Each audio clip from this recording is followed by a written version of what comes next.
السلام عليكم دمانتي ويدوم السلام يا دمان دنيرة تيك توك ريسكا كل يوتيوب ليدا جناح ستة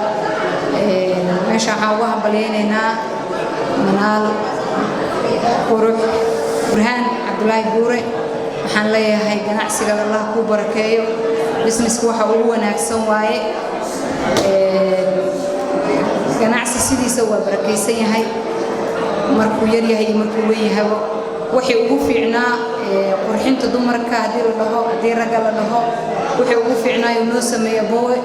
waxaan ugu bogaadinaynaa inuu ganacsigiisa Ilaahay u barakeeyo qofkii kale oo ganacsi leh ama raba inuu horumar sameeyo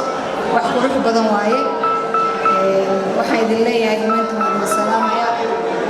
mana qurux cosmetics waxa aad ugu fiican saliida cosmetics ugu fiicnaa oo